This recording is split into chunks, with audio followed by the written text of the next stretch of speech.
I call that they don't like to see you winning. They wanna see you in a penitentiary. I need me a little baby who gon' listen. Girl, I don't wanna be the one you ignorant. My mama told me, boy, make a decision.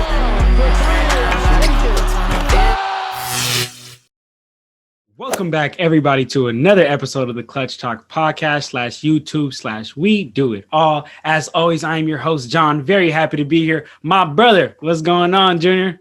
Yo, man, happy to be here. Super excited for the best episode that we have lined up for the fan series, because we're gonna talk about my Lakers. Oh, I'm excited. Oh, yeah. Y'all already know what it is, babe. We got the best episode for the offseason. We got the Lakers episode. And you know we had to bring a really, really, really special guest for this Laker episode. You know, me and Junior, we bleed that purple and gold. So we had to bring somebody that bleed that purple and gold too, man. So we brought none other than Wyatt Nye. Wyatt, man, we are so happy to have you on, man. You want to talk a little bit about yourself, introduce yourself to the fans a little bit? Yeah, man. So I'm from SoCal, been born and raised, been going to Laker games since I was about 4 years old. I was of the fortune to have a grandpa who had been following the Lakers since the early 50s, and he's had season tickets since they moved out here, at least to the Forum. So, you know, growing up, going to Staples was huge for me. I was able to go to all the different Lakers basketball camps too. Huge Kobe fan. So I do definitely have a lot to talk about for this Lakers episode, man. And I'm just super glad for the invite, man. I've been wanting to hop onto a basketball podcast for ages now. So more than glad that this is the first one, dude. Let's get it started. Man, exactly, man. Here it is. So, guys, for all the fans listening, whether you're on Apple Podcasts, YouTube, or Spotify, man, make sure you leave us a like for the video. You know, if you're on YouTube, make sure you subscribe and leave a comment down below, man. Let us know what your favorite Laker moment is, man. But if all that's out the way, you guys ready to jump into this Laker talk? Let's do Do it. it, bro. Let's do it, man. All right, Wyatt. So at the beginning of each episode that we do for these off-season episodes, we ask the guest that is representing their team. We say, as a Lakers fan, so Wyatt, as a Lakers fan, are you content with the way the season went? I was not content with the way the postseason went, with the way the regular season went, and how injuries ended up stacking up, and AD was not able to recover as well as we hoped. And we had that 2-month interval from at least December to February, beginning of February, where we had no idea if he was going to be even back full health for the playoffs, let alone just the regular season. I mean, I was content with the way our record was, but with the way how we finished, bouncing out of the first round in 6 to Phoenix, of all teams, man, I got to say, like, it left me with a real heavy heart. I've been to quite a few Phoenix Lakers rivals games, whether that's preseason playoffs in 06 and 08 or in the regular season games I've been able to witness. That one really stung. That one really stung, man, for all Lakers fans across the board, man. Junior, do you because you bleed that purple and gold. This is basically me interviewing you too. So, Junior, were you content with the way the season went, Junior? No, but I understand why it happened this way. You know, I mean, they came off historically the shortest off season, and I think not just in basketball but in pro sports. And the team is built off of a 36-year-old player, you know, so obviously it's not a good recipe, right? You have your player, your star player who shall remain nameless. No, I'm just kidding. LeBron's played, he's really played over 20 years of basketball, because once you add up all his playoff games as well, he's equal to more than 20 82 game seasons. So when you have that and you have the team coming off the bubble, which was, a challenge for everybody, and then you don't give them enough time to rest, this is the type of stuff that happens. We saw it happen with Miami. We saw it happen with the Lakers. We saw it happen with the Celtics, and eventually it caught up with the Nuggets. They were the most resilient out of the Final Four from the bubble. They were the most resilient, but it caught up to them as well. I mean, it's inevitable, So I'm definitely disappointed that it happened. That the Lakers got, they lost in the first round. But at the same time, it's like Am I disappointed? Yes. But can I be too mad? No. I mean, there's only so much you can control. So it is what it is. I mean, this is going to be today, just for today, a Lakers pod. So I don't even feel biased when I say this, but I know some people who aren't Lakers fans probably think it's biased, but we only lost because of injuries. Like, I am sure. I'm not saying we can just say, oh, don't worry about anything else. If we do the same exact thing this year, we'll win. No, I'm not saying injuries are the only problem, but we only lost to the Suns because of injuries. Because we saw, we don't even have to play hypotheticals. When the Lakers were healthy, they were up 2-1. They only started losing when AD went down. So even LeBron, who was playing, he was already nursing that high ankle sprain. With an injured LeBron and a healthy Anthony Davis, that would have been enough to beat the Suns. The problem is with an injured LeBron and an out Anthony Davis, obviously that's not enough, So I don't even have to play hypotheticals like, oh, if this happened and this happened. No, when the Lakers were healthy, they were winning the series, and we saw it. Actually, up until the halftime of I think it was game 4 or game 4, I believe, when AD got injured. Up until that halftime, they had a pretty good lead in the game. So you see, I mean, it was just right after that. That everything happened. And that's the thing too, that what kind of hurt me to watch the Suns go to the finals was that I knew we'd beat the Suns. So, and then we saw them just take care of the West. I knew we'd be taking care of the West if we had a healthy squad, but no point in crying over spilled milk. I just think we got to, put everything together and look forward to the next season. Now, thankfully the team got a long time to rest. We saw what happened last time LeBron got a long time to rest, which was his first year when the Lakers missed the playoffs. He came back and took the lead by storm. So, we're gonna have a revamped team, time to rest. Now, hopefully, the team can stay healthy and we can go ahead and get that number 18 banner. Yeah, man, that's what we're striving for, man. We're trying to get that number 18 banner, man. But injuries, they're undefeated, man. No one can control that. The Lakers season was much out of their control. They did everything they could. And, when you have AD out there hobbling, that last game, that AD, it really hurt. Like, as a Lakers fan, to watch AD out there jumping, jump ball. Like, I was cringing watching the game. I was like, oh, don't jump out too much. So, man, that honestly left all Lakers fans with a heavy heart leading into this crazy free agency, man. So let's transition to that, man. Because Wyatt, so when we were texting, we were trying to figure out, scheduling and all that. We're talking a little bit about the Lakers, and you said Lakers have won free agency by far, and I agree with you. I totally agree with you. But there's a lot of people who don't. So Wyatt, what would you say to those people who don't agree with you? To the people who do not agree with me, I'm going to put my Lakers bias aside here. Mm-hmm. We've been able to add over 9 to 10 different veterans for the minimum here, where at a time quality veterans too. 5 quality veterans, man, and veterans that, guess what, we have coaching experience with, we have organizational experience with, and have experience winning titles with us. I mean, Trevor Ariza, he's no stranger to winning with us as a free agent, and this guy bounces around the league so often. But have you seen him win once a title outside of Los Angeles? Nope. I have not either. Wayne Ellington, too. Man, he was starting as our 2 when I was going to those games where we were 17-65 those seasons. And Wayne Ellington, that boy was cooking. He's been a sharpshooter. And he was honestly the 2 guard that we needed to come off the bench as a shooter. We definitely didn't have that in Wes Matthews last year. I'm sorry if anybody is a Wes Matthews fan. No, I'm not a Wes Matthews fan, but I definitely want him back, though. Coming off the bench, I definitely want him back on that minimum. Yeah. No, I mean, it would help to have on a minimum, especially with McKinney gone now. Yeah. But one of the best signings that I feel like we made, a huge sleeper move.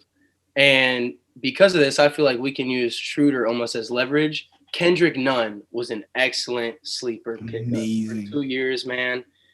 With the Miami team already youthful and ready to re-sign him to back up along Kyle Lowry, and Goran's already out, for him to turn down that offer and come to LA, man, I felt on top of the world at that point, because I feel like he is that answer for, honestly, our backup point.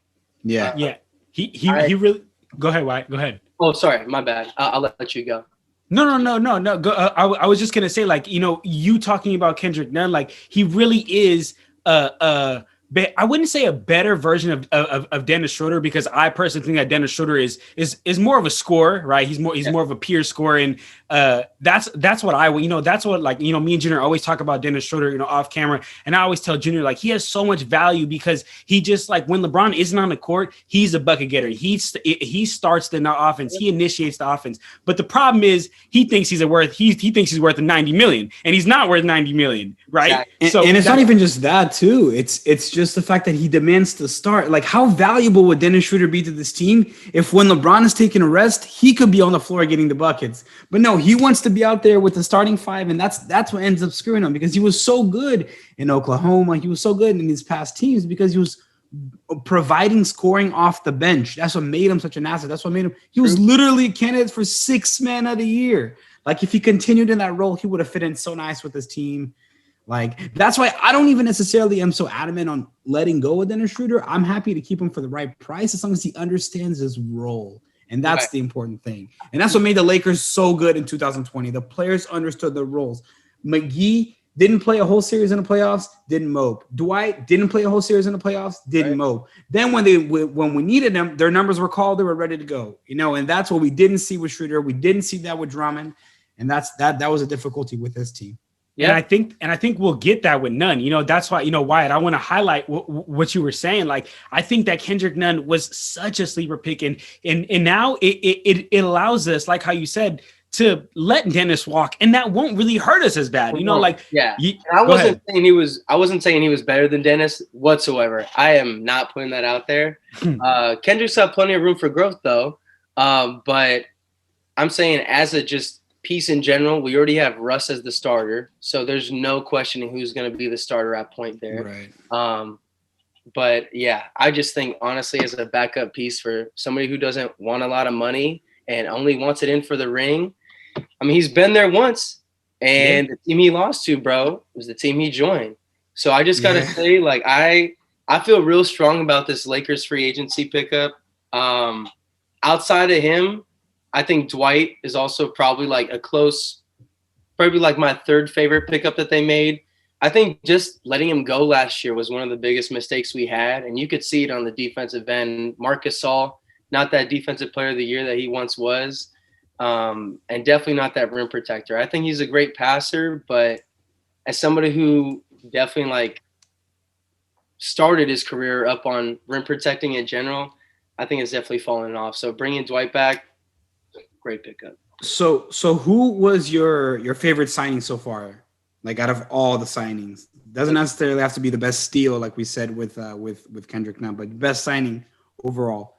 Best signing overall. I can read off the players if you want me to, real quick. Oh no, I know the players. I'm just personally trying to think right now out of them, because I think even though Kendrick might be the best steal, my favorite, and this is just as an NBA fan, my favorite pickup was Melo.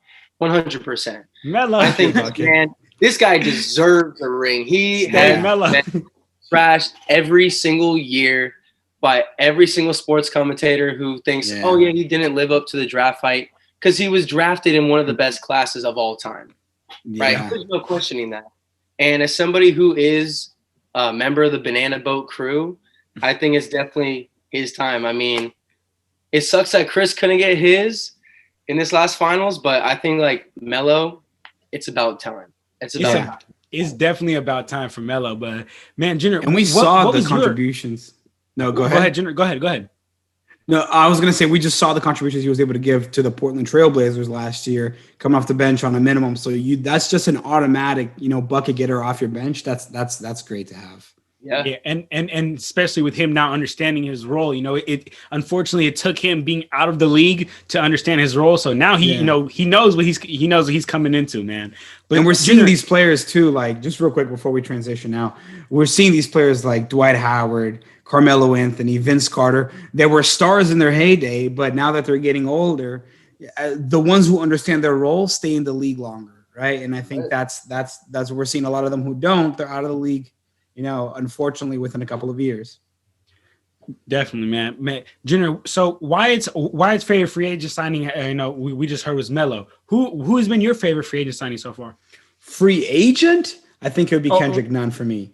But if we're just talking about signings overall, it has to be Russell Westbrook. I mean, that's more of a trade, right? So we'll get into Westbrook. We'll get in. All we're still going to get into Westbrook. So I'll say this just signings. free agency. I like Kendrick Nunn a lot. I like Malik Monk.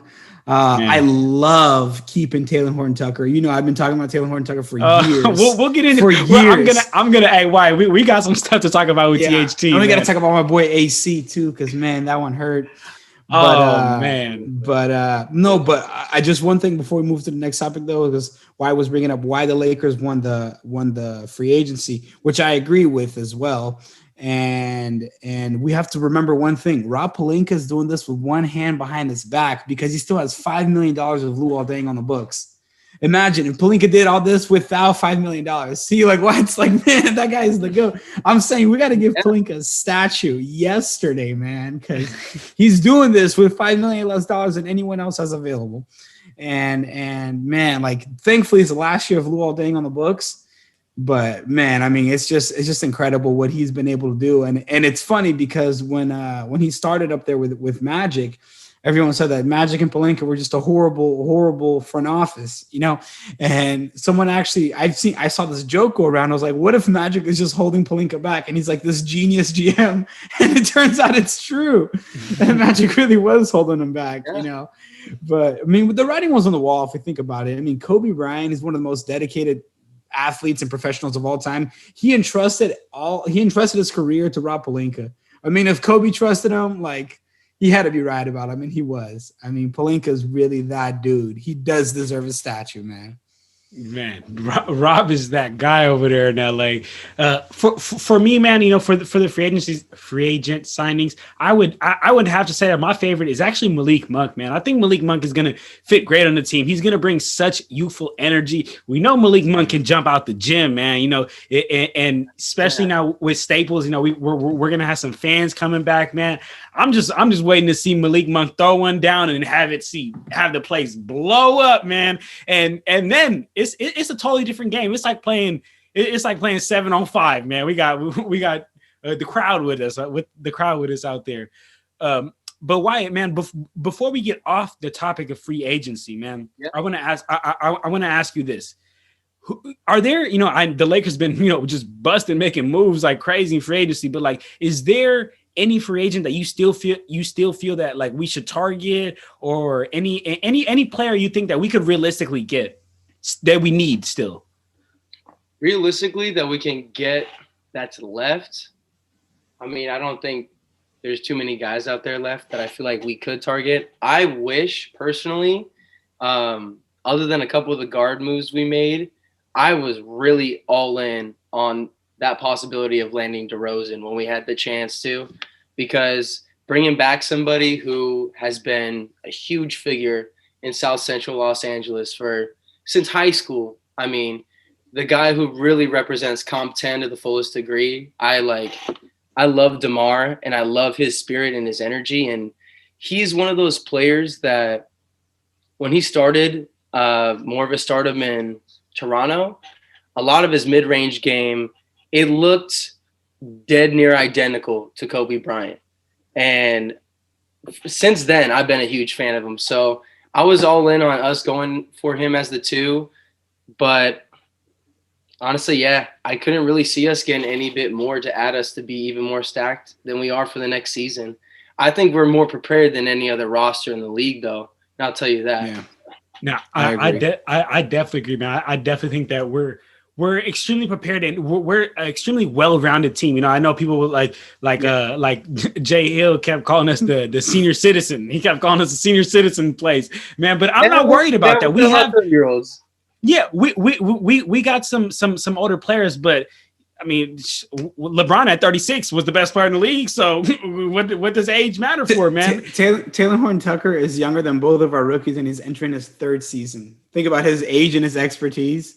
Man, like that helps a lot. That helps a lot. Wyatt, just real quick, and I want to touch on that point that you made on that similarity of DeMar and Kobe.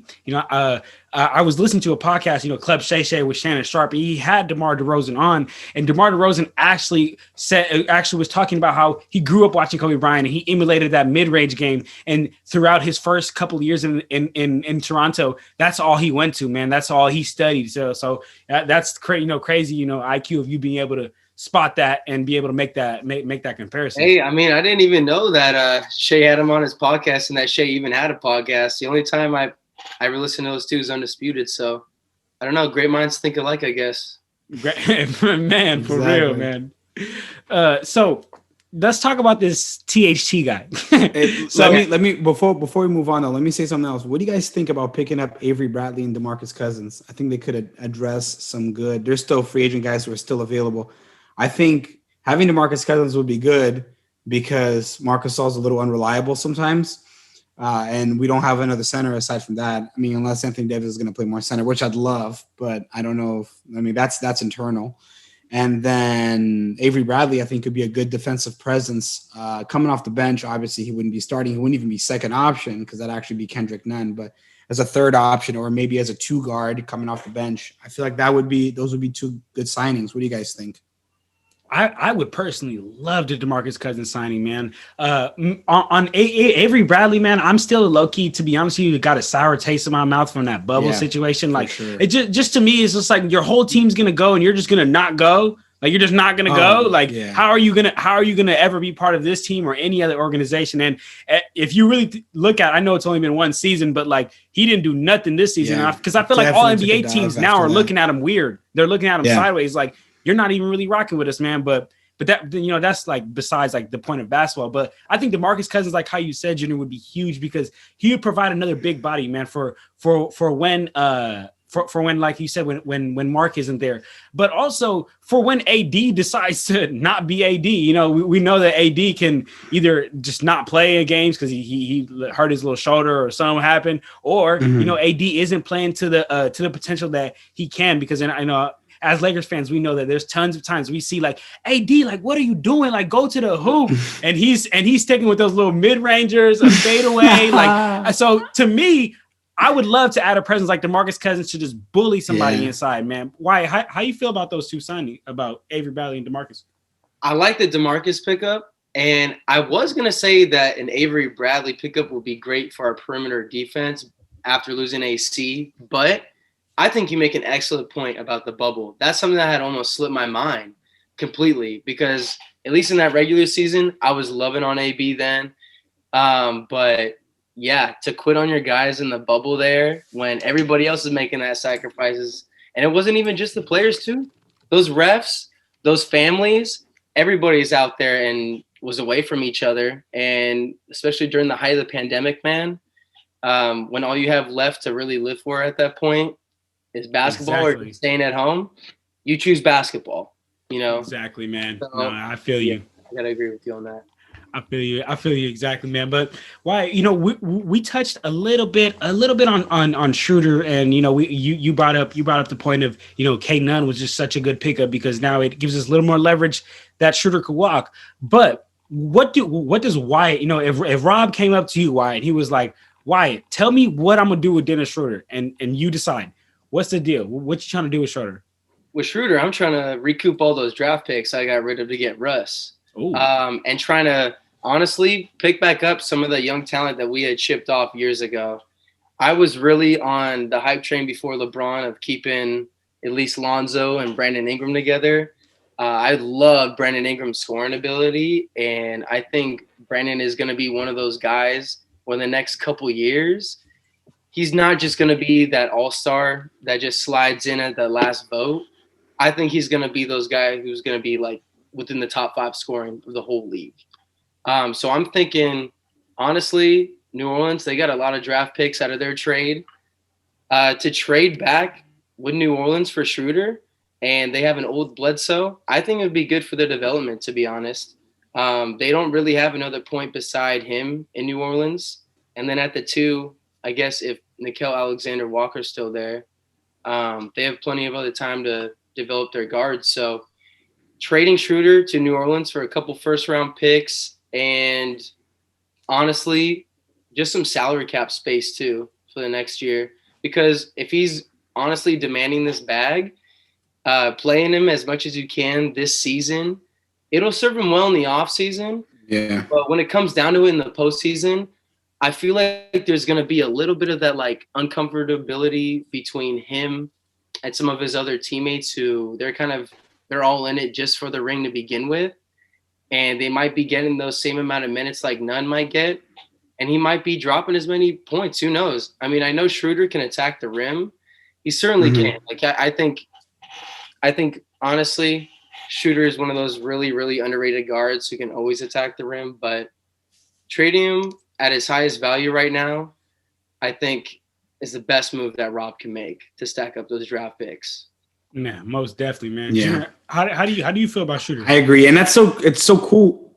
No, I was gonna say that's so cool that why I brought up the fact that we could just trade him for picks because I didn't even think about that. I'm always thinking like, who can we move? What player can we bring in? But that's very true. We could use some picks because we dumped a lot of them with the Anthony Davis trade. We dumped more of them in the Russell Westbrook trade. So bringing some picks can definitely be a good asset to have, and it doesn't take up any cap space. So. And LeBron plays with his team on like 1 year basis pretty much, right? Like, so I think that flexibility is going to help us quite a bit. So I like that. Honestly, for me, and I'm just kind of putting like one and one together here. I think it's a little bit of a lofty, like a little bit of a reach. I don't know if we'd be able to even do it or if you would take a mid-level exception, but that would actually be Marcus Smart. And I'm going to tell you why. I know it sounds crazy here now. Like, why would the Celtics ever do that? But Marcus Smart seems to be on his way out of Boston right now because he seems to butt heads with Brad Stevens. Dennis Schroeder is actually looking at the Celtics as an option. So it just seems to work out. If we can somehow facilitate a sign and trade, that'd be awesome. But why would the Celtics do a sign and trade with the Lakers? There's no reason why. Why would Dennis Schroeder help the Lakers? The only reason why Dennis Schroeder would help the Lakers with a sign and trade is because we can offer him the most money. However, the amount of money that we can offer him versus what other teams can offer him, I don't even think he's worth the maximum that other teams can offer him. So, which I don't know exactly what it is. I think he could get 90 million with someone else and 120 million with us, something along those lines. But no one's going to pay him 120 million. So our advantage there is kind of gone because he's not worth that much. Like that extra premium that we can afford by having his, I think we have his bird. No, we don't have his bird rights, but we can pay him more. There is some sort of clause, and I'm not a cap expert, so I couldn't exactly tell you. But there's a clause, and I know we can pay him more. But he's not worth that extra more, so that kind of takes away one of our bargaining chips. So I don't know if we're going to get anybody for Dennis Schroeder, unfortunately.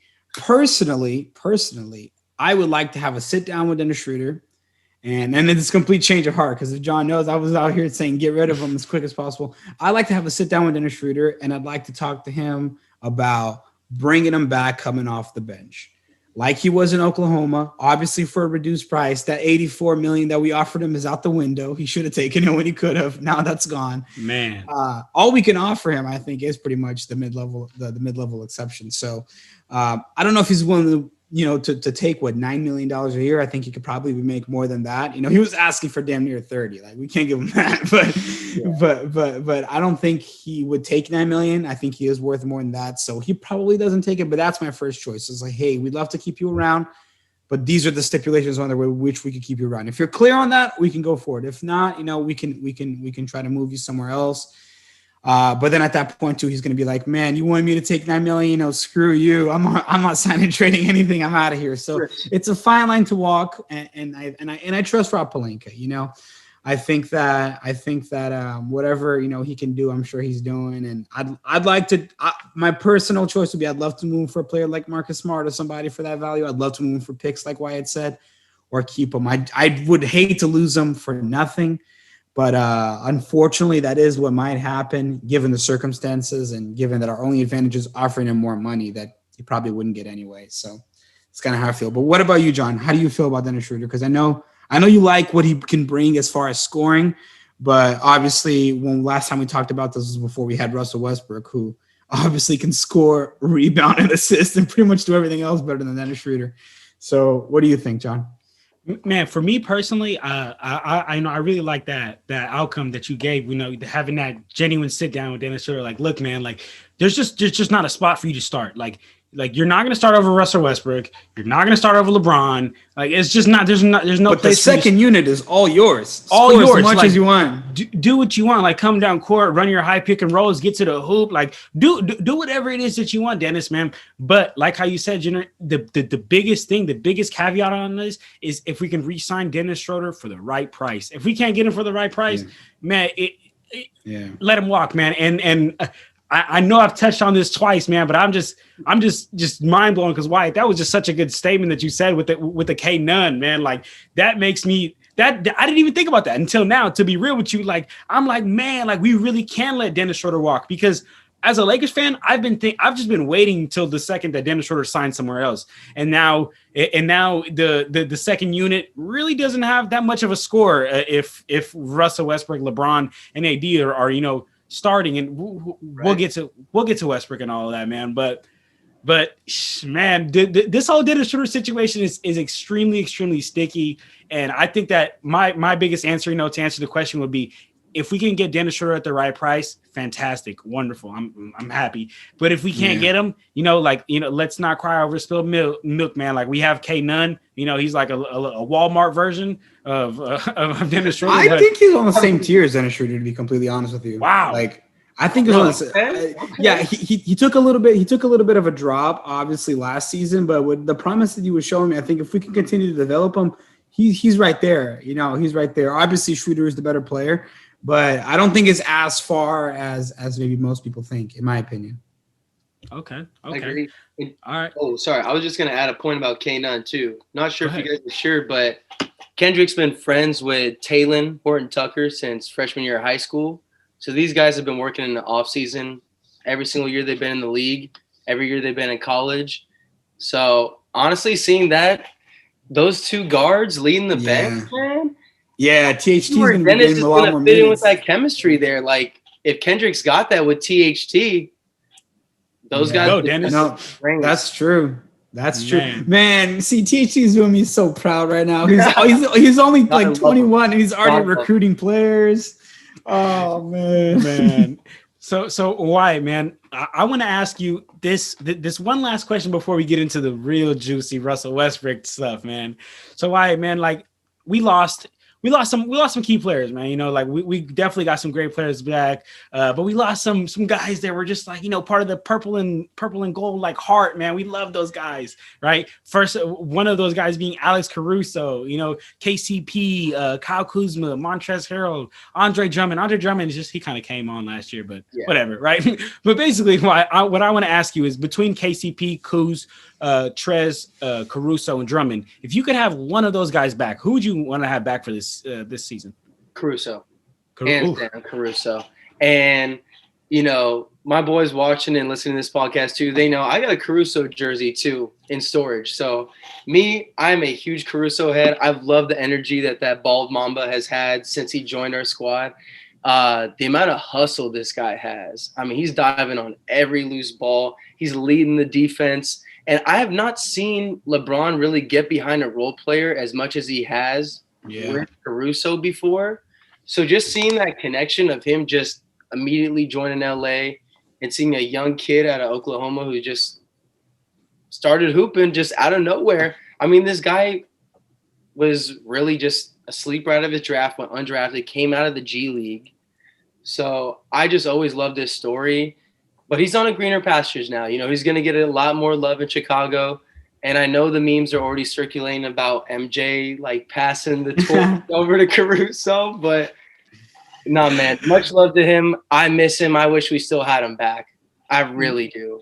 So let me ask you something real quick, because I feel the same way. Caruso's my favorite player that left. I really wanted to keep him. I wanted to keep both him and THT, but we run into a problem. Coming off that set, the bench, the guards are gonna be Kendrick Nunn and THT, right? Presumably.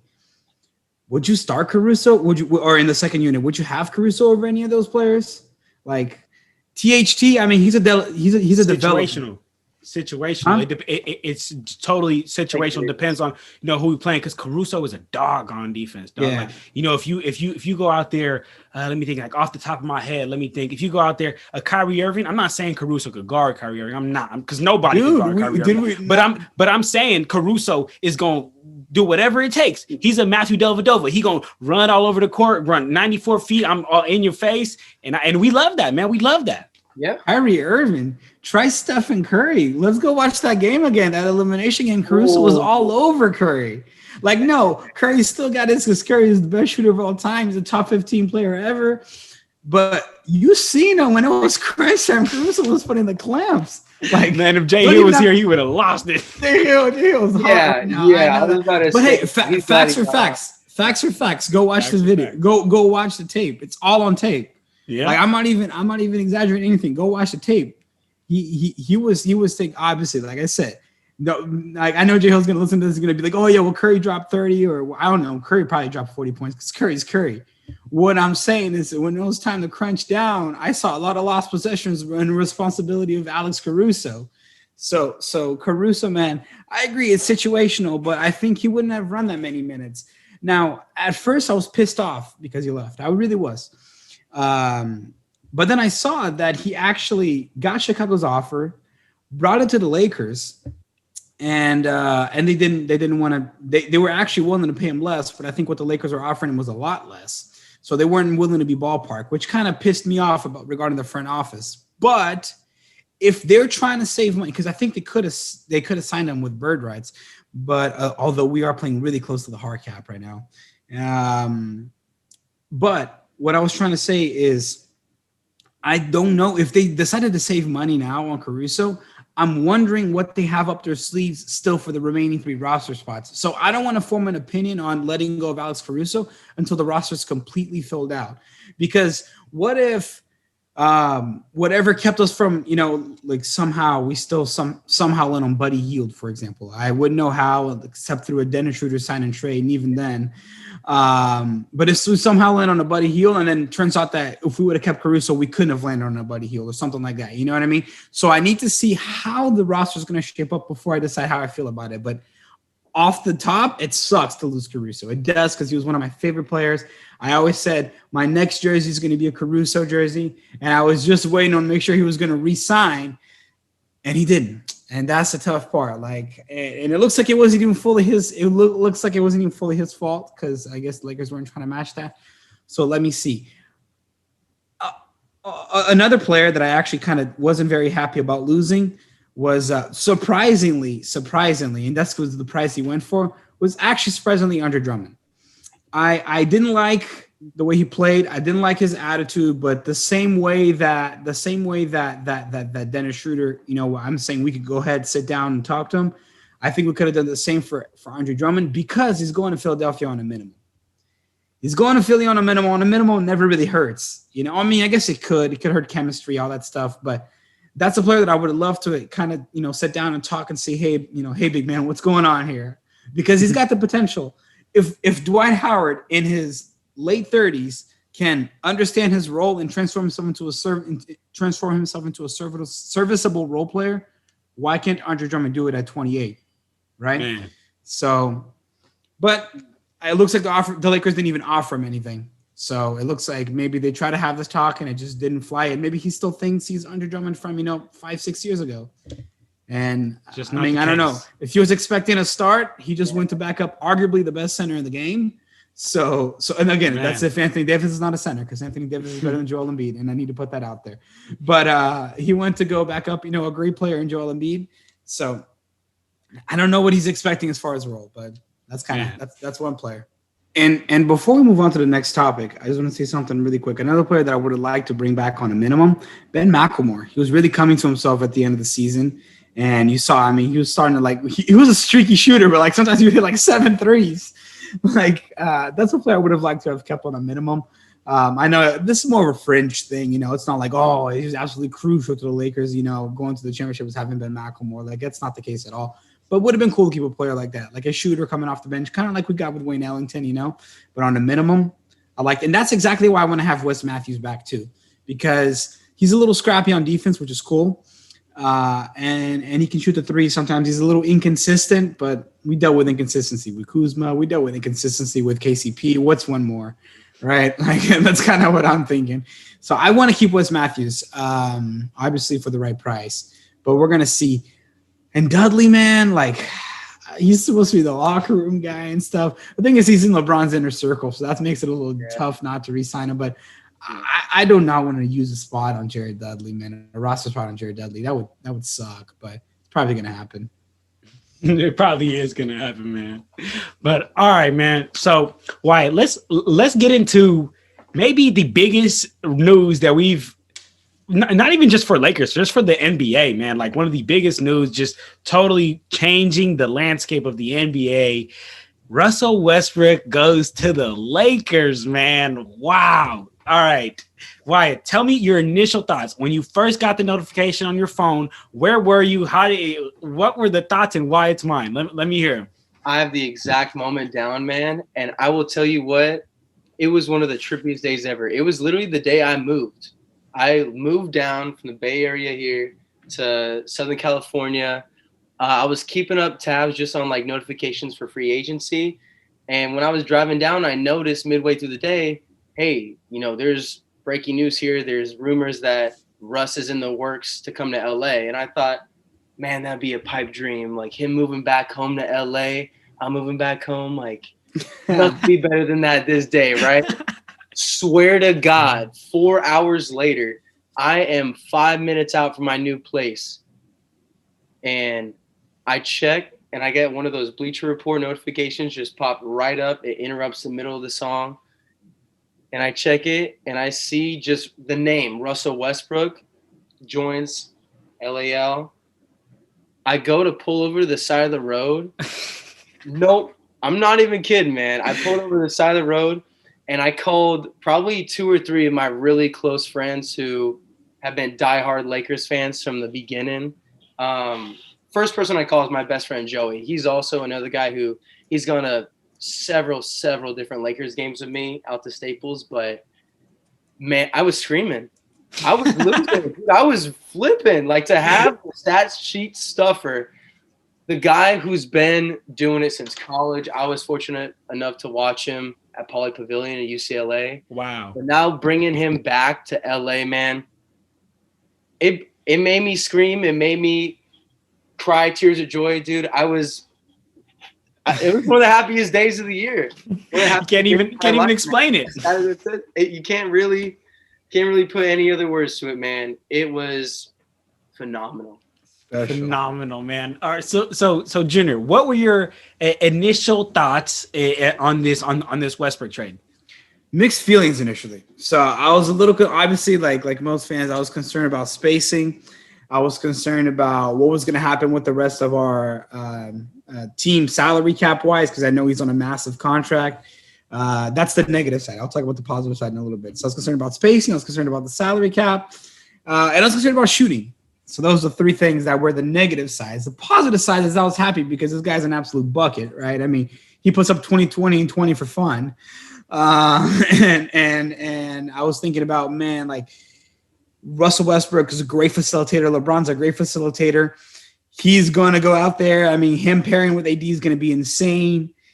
I was thinking about, and I mean, he's a superstar. You know what I mean? They're going to have another superstar. Like we're going to have legitimately a big 3 now. Like that's the whole time I was thinking like this is it. Like we're really getting that 3rd star. Obviously, part of me, I was thinking there goes Damian Lillard, which I think I was already gone, but I was holding on to that sliver. But realistically, he wasn't coming.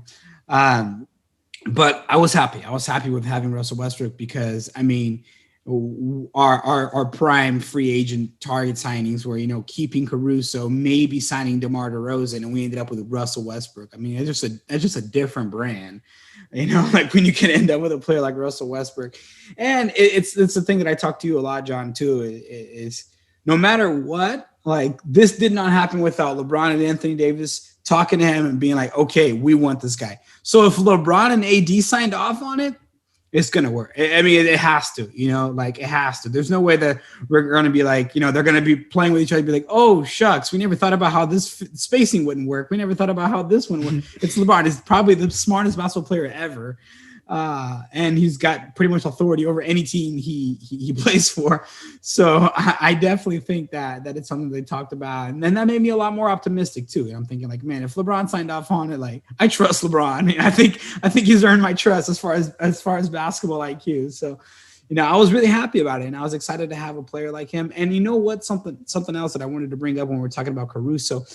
Statistically, he was actually LeBron's best teammate last year, and that's because he's a hustle guy. And who else is a hustle guy but 100 times better? Russell Westbrook. He's literally the definition of a hustle guy, right? Except he's better than Caruso at pretty much everything basketball-wise. So you think about it, man. Like if LeBron played that well with Caruso, imagine with freaking Russell Westbrook. Man. Imagine how Russell's drive is going to rub off on players like Anthony Davis, who, AD's been, he's a vet in the league, but AD's 27, 28 years old. Like, he's still he's entering his prime. Like your primes are like your late 20s, early 30s. That's actually the basketball prime. You see, that's when players like Curry dominated, Klay Thompson, James Harden. They're all like 29 when they started really being the players that they are now. AD's 28, and he's been doing this. So he's going to, keep, as he's entering his prime, he's going to continue being, that type of player. And then he's going to add expertise from a player like Russell Westbrook on top of already having a mentor like LeBron James. I mean, dude, it's only positive. So at first I was mixed. Now I'm very high on this. Like I'm really happy to have Russell Westbrook and to be able to, to just have him out there. I mean, it's going to be exciting to see a player who puts that much heart into it just play for your team. Like how sick is that? So I'm excited to have him. I'm really excited to have him. And you, John? Man, I'm excited. I'll be honest. When it first happened, I'm a huge Westbrook fan. I'm just a huge NBA lover, but I also I feel that I'm a basketball junkie. I know the game for what it is. I have basketball IQ. And my first concern was okay, well, Westbrook can't really shoot. Bron can't really shoot like that. AD can't really shoot like that. Where's the spacing? We're greater. We're the best version of ourselves when LeBron is running the point guard. When LeBron is initiating the offense. because he has his crazy court vision. His crazy leadership. But so where else are we going to put Westbrook? Westbrook can't play the three. He can't. Couldn't see Westbrook as a two. So I don't want to. At first, I didn't want to replace Bron with Westbrook. So I was like, okay, so why did we bring Westbrook over here? I really didn't see it. Jenner talked to me. Some days went on. I thought about it a bit more. And then I started thinking about it. Okay, this might be a move to just give LeBron some rest in the regular season. This might be a move so that in the regular season, it's Westbrook and AD. They taking over. They're running the pick and rolls. They're going down court because they got it. Like how Junior said, AD's a young guy. Westbrook has a limited amount of energy. LeBron doesn't have a limited amount of energy anymore. He isn't a young guy. So, having Westbrook and AD to run that tandem in the regular season will still land them in a good spot come the playoffs. And then come the playoffs, you got a well-rested Bron who had a well-rested offseason, and now he has he had a well-rested season, man. To me, I'm starting wait, I think this might actually work out. Wait, I'm starting to get juice. I'm like, this might actually work out. This might actually really work. And then I come to think, all right, this is actually gonna work because of the surrounding players who we're surrounding this team by, right? We are adding shooters around players around those three players who can't really shoot. Melo, what did he do in Denver? What did he do in Portland? Spot up, shoot, right? So Wesley, like how you guys talking about, bringing back a player like Wesley Matthews, huge. Junior, you were talking about bringing back a player like Ben McLemore. Ben McLemore is known for running the passing lane, setting his feet so quick and getting the shot off, man. Yeah. With a player like Bron, that's great, man.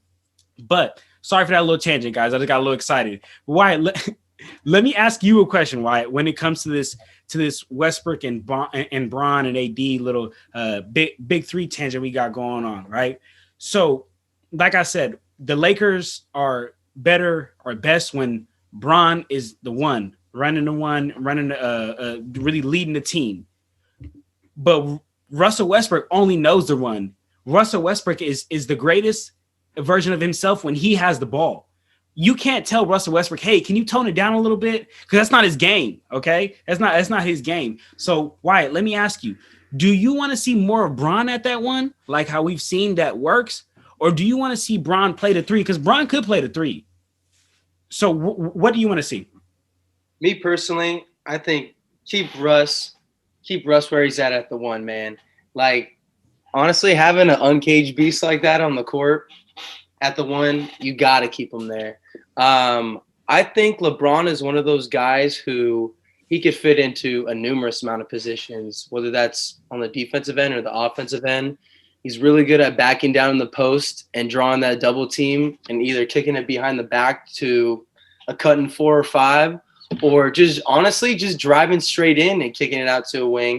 I know him and Russ are both going to be kind of doing that same thing, driving in the basket and kicking. But to be honest, I really do agree with your point about keeping LeBron resting in the season just a bit. I think playing him at the 3-2, having the ball a little bit less in his hands, will probably help him a little bit more with getting a little bit more of that practice of off-ball movement, just because the last 3 years he's been so used to running the one, like you said, and working those pick and rolls with AD. But I think those pick and rolls with AD and Russ are probably going to turn out just as well. I don't really see Russ slowing down too much, and I think now that he's in his own backyard and he has probably one of the best chances in years to win a ring, I say why not let him just keep running the one. Okay. Jenner, how do you feel about this? You want to see Russ more at the one, or you want to see Bron at the one more? I want to see Russ at the one because Bron is still a very good player when he's running the 3.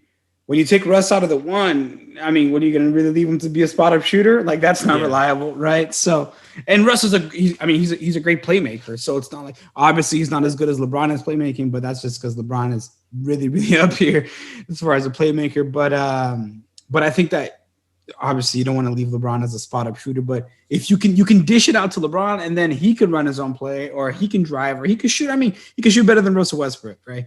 But I think when you take Russell Westbrook and you just leave him parked in the corner, you're not really getting the most out of him, right? So for me, I personally would like Russ at the one, but it's not like something like, oh, if Russ runs the one, then LeBron can never run the one the whole season. You know what I mean? Like, there's gonna be times where it's gonna make more sense to have LeBron run the one, but most times as a default, I would have Russ running the one, and then have LeBron just running the 3, AD the 5 if he really wants to help out.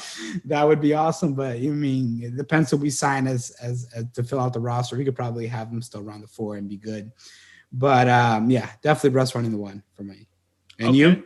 I actually would in the playoffs. I want Bron at the 1 because that's the best version of the Lakers, man. I just think that if you have that LeBron and AD pick and roll, like especially if you're on a high pick and roll, it sets your offense up so well, because now you have now you're playing 4-on-5 going downhill off that high pick and roll. You got Bron with the ball, who every Lakers teammate, every one of LeBron's teammate just has to be ready to shoot.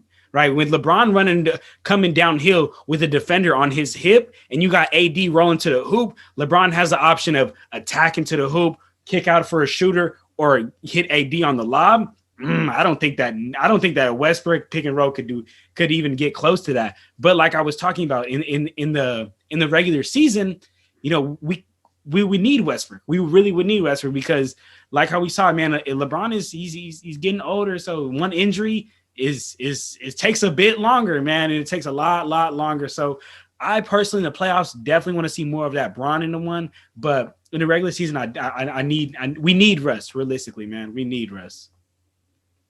All right. So Wyatt, as we start wrapping up here, man, I want to ask you something here, Wyatt. Give us a word, a phrase, or a couple of words. You describing how you feel this last season went, and then give us another word or phrase describing how you feel about this upcoming season that's coming up, the 21-22 season. I'm not going to use the word disappointing necessarily for the last season, but I would say underwhelming. Underwhelming for sure, just as a team that you think, yeah, they lost a couple key pieces with losing Dwight and not being able to re-sign.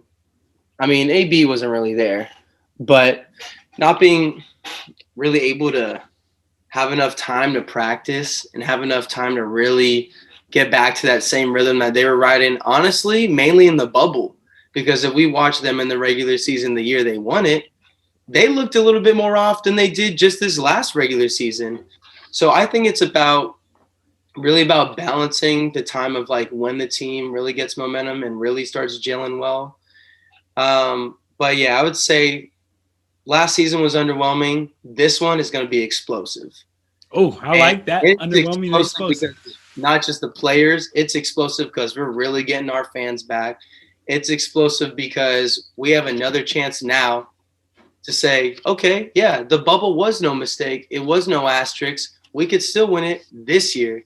And honestly, when you compare our roster to Brooklyn, with as much as people say that we stack our roster, I still think that we could take all those guys. I really do.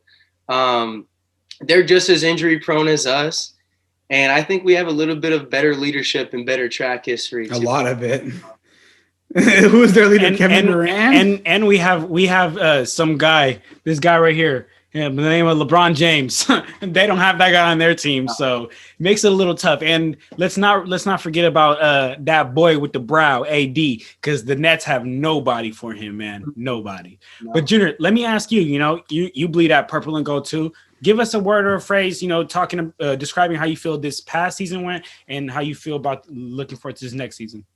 I think the Lakers' past season was unfortunate. I think it was just bad timing with injuries. It was just certain players like Schroeder and Drummond who were just bad for chemistry.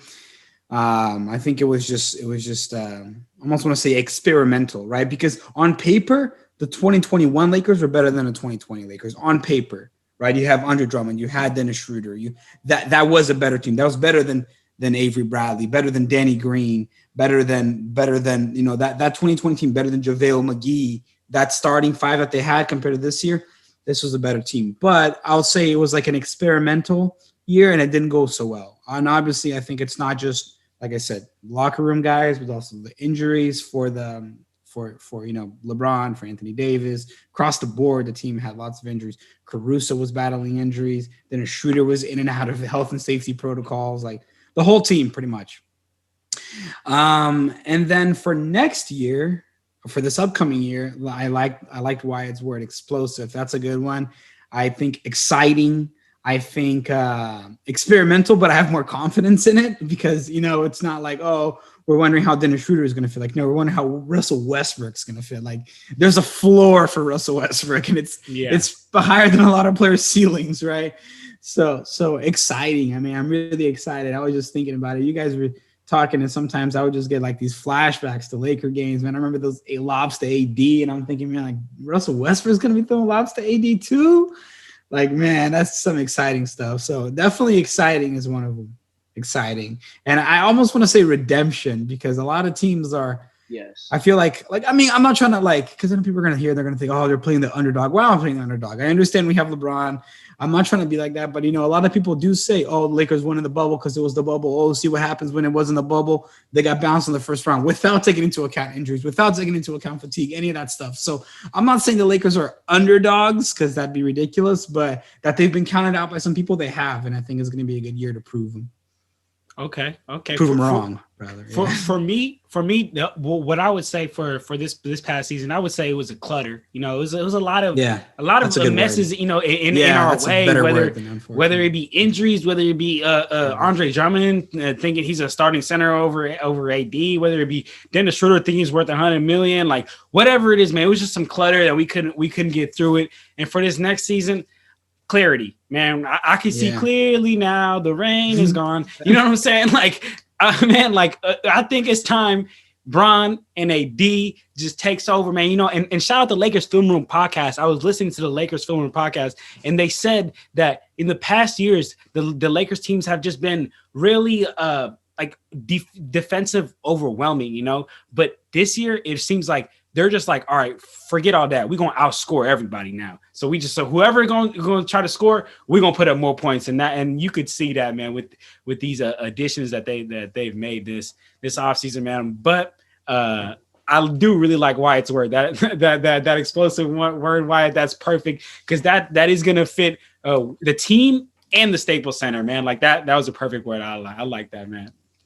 All right. So now we're entering into the end of the episode, and Wyatt, I got to introduce you to our closing segment that we do here at the end of every episode. It's called Guess the Player. The way this works, Wyatt, is I have 3 NBA players here. I'm gonna list off their accolades, some things that they're famously known for, and you and Junior are gonna battle it out and guess. You have 2 guesses, okay? You have 2 guesses. Feel free to blurt them out as you can say it on the first hint that I give if you know it, but know that you only got 2 guesses, okay?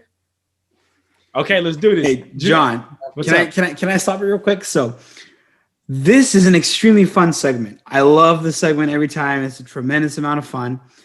For that, I actually want you to participate in this segment, because you always have to read out the names, but I want you to be part of the fun. So I actually prepared some players, and I want you to participate. Okay, we could go through both. Okay. Because the reason why is because I always think, like, man, you always get to read it out, but you don't get to participate. This is fun. This is fun right here. I like to see how y'all guessing, man. So let's run through both. I'll run through mine, and then you can feel free to run through yours, man. Okay. All right. First player we got here. Are you ready for this, Wyatt? Oh, I'm ready, man. I'm ready. All right. Yeah. This first player, he won the 3-point contest one time. He's a one-time NBA Teammate of the Year. He's a one-time Finals MVP. He's a 4-time All-NBA First Team. He's a one-time NBA MVP. Dirk Nowitzki. Yes, sir. Dang, Yes, sir. Can I tell you that's actually one of the players I had? good. That's one of the players you had? That's one of the players I had. That's so That funny. is so hilarious. Yeah, I was like, I know these stats. All right. Next player. All right, here we go.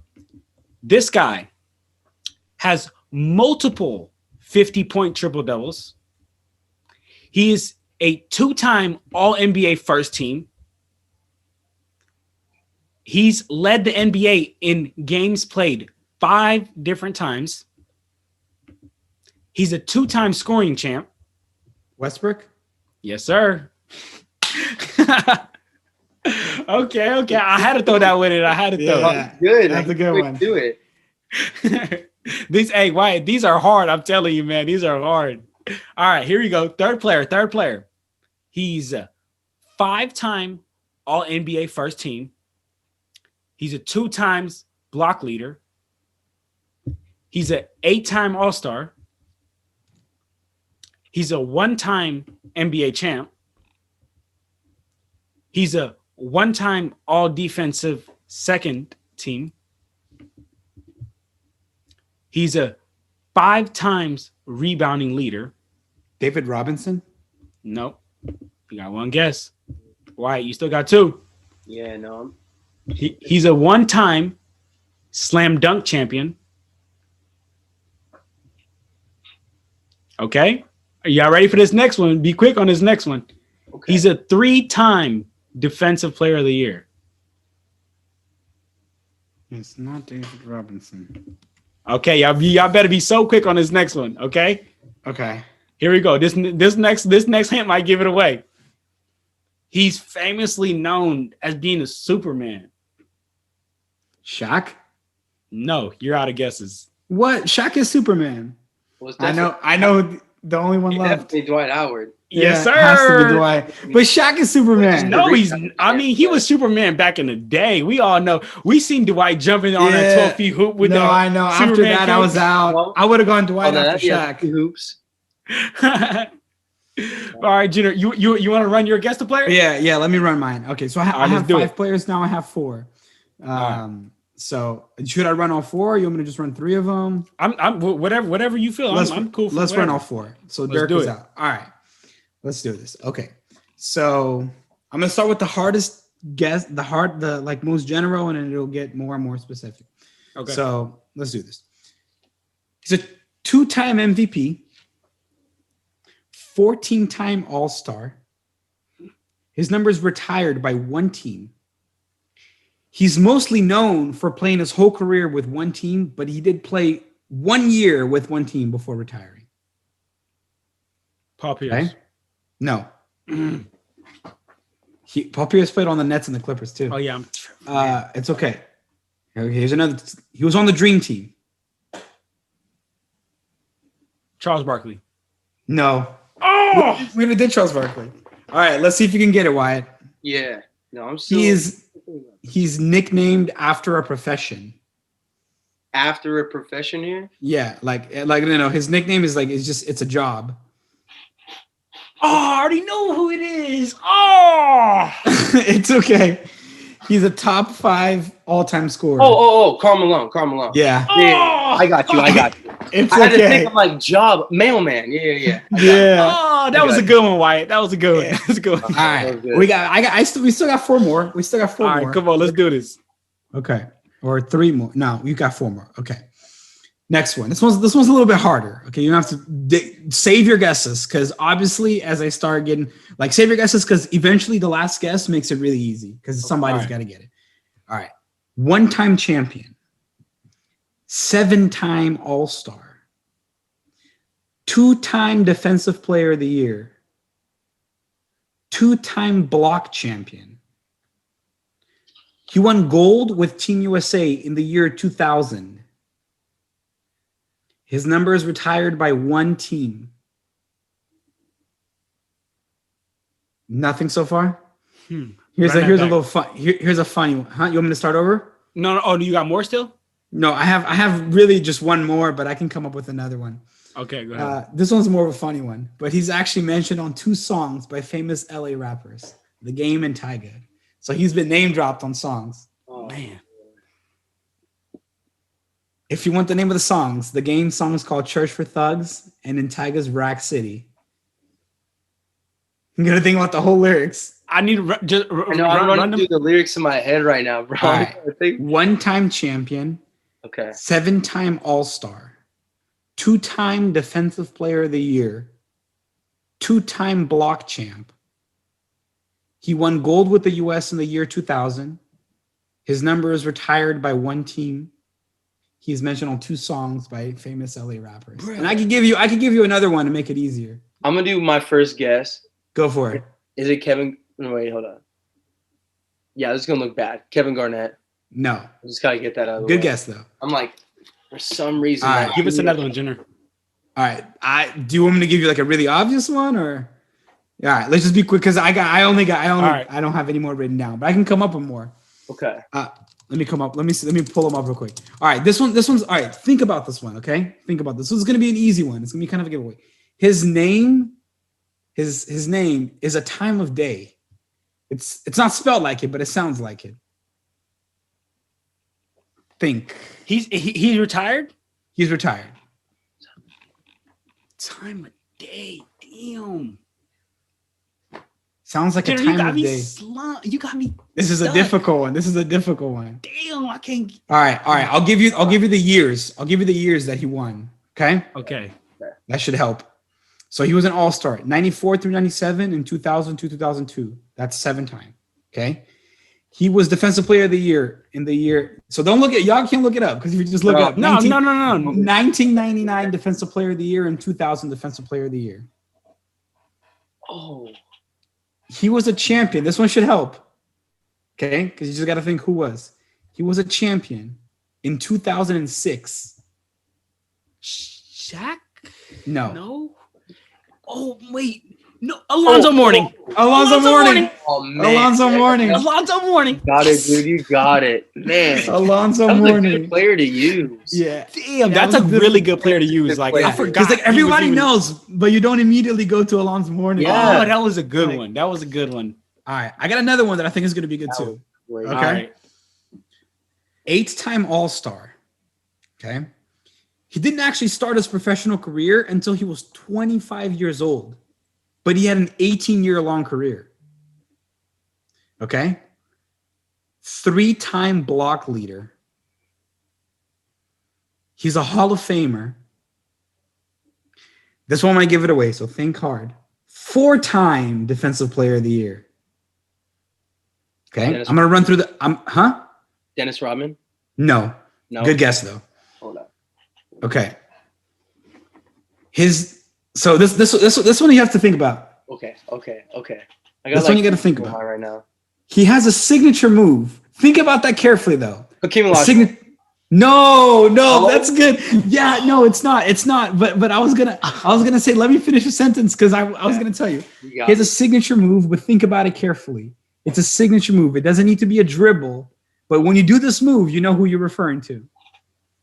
Think about a move. Manu Ginobili? No. No, that's bad. I thought I was thinking of Euro. It's okay. If Manu Ginobili was a 4-time Defensive Player of the Year, yeah, I don't know. I just thought about the Euro stuff. Right. This one might give it away. Think about everything. 8-time All-Star, didn't start until he was 25. 4-time Defensive Player of the Year, 3-time block leader, Hall of Famer. Signature move again. Might not be a basketball move. The Kente Mutombo. The Kente Mutombo. Wyatt help me. Wyatt help me with that. I just realized it, dude. I was like, as soon as you said like it's move, it's not a dribble. Yeah.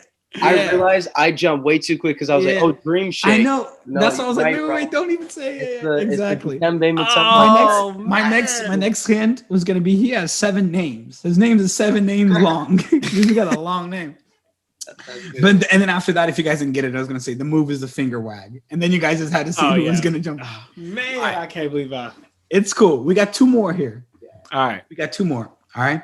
So, 1-time champion, 9-time All-Star, Defensive Player of the Year, 1-time steals leader, though you would think it's more. 2-time Olympic gold medalist. Gary Payton. That's it. Good one. Damn, that was a good one. That was a good one. I was going to say, my last guess was going to be he's the last guard to win Defensive Player of the Year. That's a good guess. All right, last one. Come on, Wyatt. You got to get this one. All right? Yeah. All right, both of you guys. I'm pulling for you guys. Let's do it. 2-time champ. However, one was as a player and one was as a coach. Okay? 10-time All-Star. Rookie of the Year. 5-time assist leader. Steve Nash. No. Good Jason guess, Kidd. though. That's it. Jason Kidd. Man, that was fun.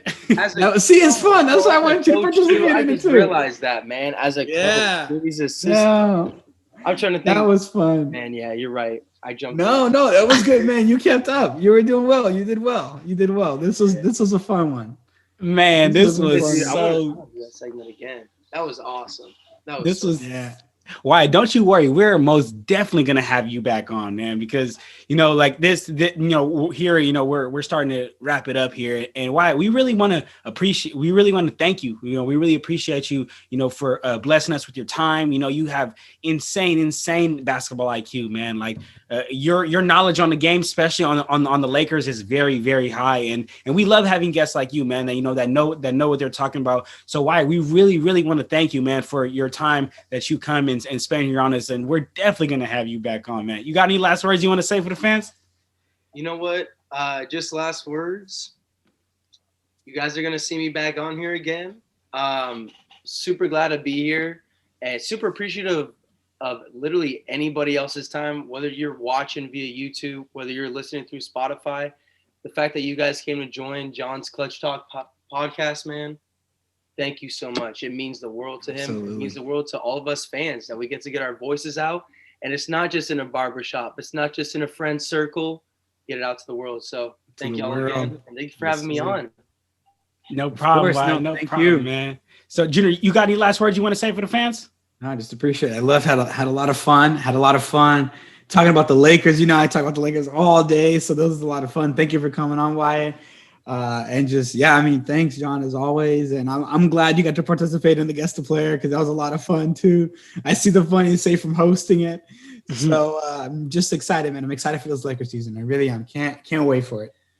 Man, I cannot wait for this really, really explosive Lakers season that we got coming up here. So if you guys want to follow Wyatt on Instagram, I will go ahead and put Wyatt's Instagram right there, right in his little bubble. Wyatt, do you have a Twitter as well? I do have a Twitter. It's actually more so connected to football. So you got any other football guys interested, I'm a huge Steelers fan. I got plenty of days to talk about NFL too as well. I'm probably just as knowledgeable on that as I am the NBA. But yeah, man, if you guys want to hit me up on Twitter, I'm Wyatt Nye the Steel, Wyatt Nye the Steel guy. Mainly my IG though. That's Bill. That's really what I'm active on. I know, dude. My last name's so easy to come up with puns, man. That's awesome. That's awesome, man. So everyone, make sure you guys go follow Wyatt on Instagram and Twitter. I will put it right there, right in his little bubble. Make sure you guys go follow Wyatt. Make sure you guys go follow us on Instagram, on Twitter, and on TikTok, man. It's at Clutch Talk 1. I'll put it right here in my little bubble for all the fans watching on YouTube.